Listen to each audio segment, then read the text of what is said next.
Records of mysterious influence of one mind over another, the power has always existed. Students of history find a continuous chain of reference to the mysterious influence of one human mind over that of others in the earliest records, traditions, and legends. May be found reference to the general belief that it was possible for an individual to exert some weird, uncanny power over the minds of other persons, which would influence the latter for good or evil. And more than this, the student will find an accompanying belief that certain individuals are possessed of some mental power, which bends even things and circumstances to its might.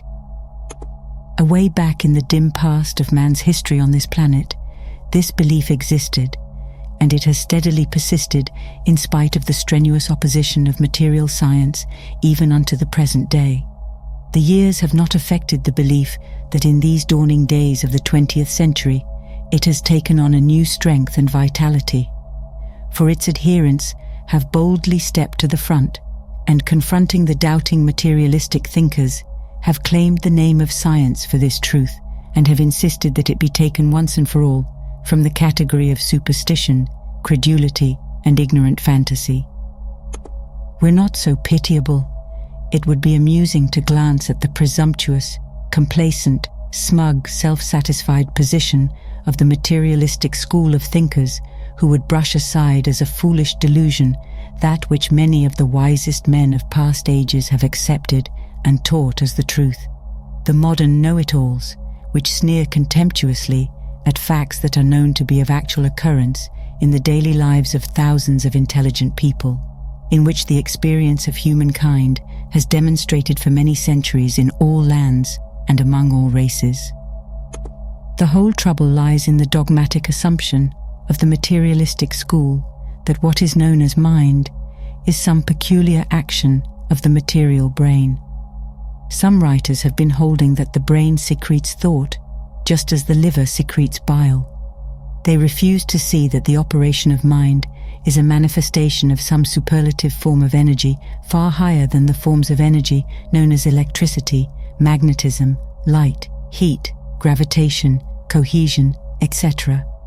Because mental energy does not register on their instruments designed to catch and register the vibrations of these lower forms of energy, they conclude that the higher mental energy does not exist. Having formulated a theory to suit their materialistic conceptions, they try to ignore all facts not consistent with their theory.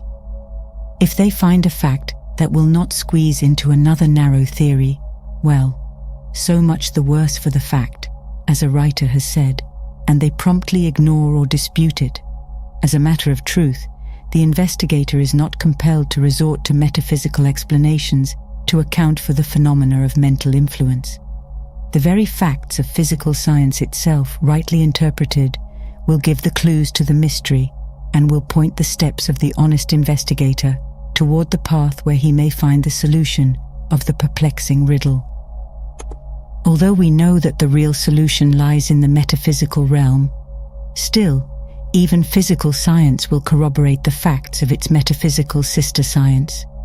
And instead of contradicting the latter, it will actually go far towards furnishing analogous facts and principles that will serve to give the scientist a physical basis for a theory of metaphysical facts. The student will see at once that so far as physical science is concerned, it must begin at the phenomena of thought transference, or in that phase of the subject may be found an elementary principle in evidence in many other forms of phenomena. The main fact is that thought transference does exist and may be accounted for upon purely scientific grounds without calling in the truths of metaphysical thought.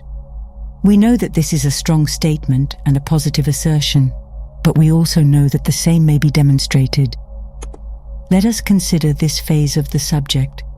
In the first place, physical science teaches that underlying all forms, degrees, and apparent differences in matter and energy, there is to be found a manifestation of some elementary energy which manifests in what is known as vibrations. Everything of the material world is in vibration, ever manifesting a higher degree of motion with that vibration. There would be no such thing as a material universe. from the electronic corpuscles, which science teaches, compose the atom, up through the atom and molecule until the most complex forms of matter are manifested, there is the ever-present vibration. And through all forms of energy, light, heat, electricity, magnetism, and the rest, vibration is also ever present. In fact, physical science itself teaches that not only is vibration the basic force underlying other forces and the various forms of matter and energy, but also the apparent differences between the various forms of matter and energy are solely by the varying degrees of vibration manifested.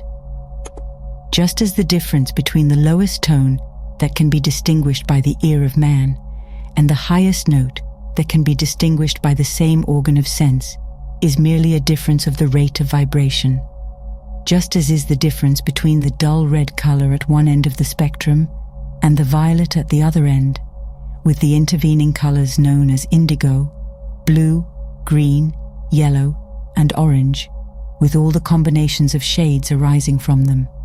Just as the difference between the greatest degree of cold known to science and the greatest degree of heat that can be conceived of, just as these great differences are solely and wholly to varying rates of vibration, so is the difference between any and all forms of matter or force simply a matter of the rate of vibration.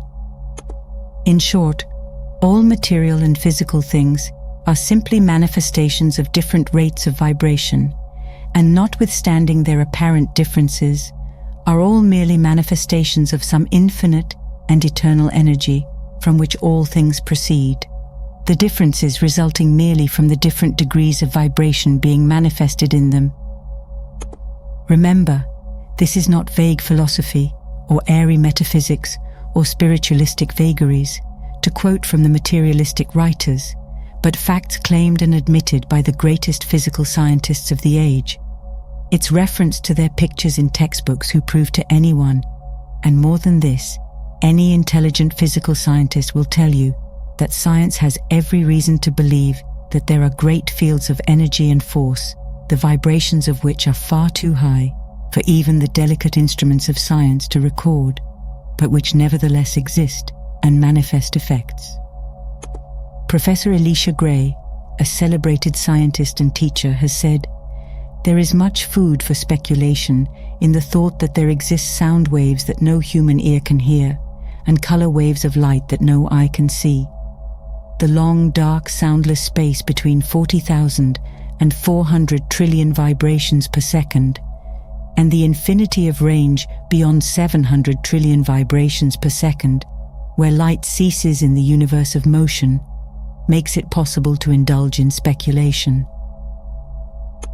Professor W. Matthew Williams, the well-known scientific writer, has said, "There is no gradation between the most rapid undulations or tremblings that produce our sensations of sound, the slowest of those which give rise to our sensations of gentlest warmth.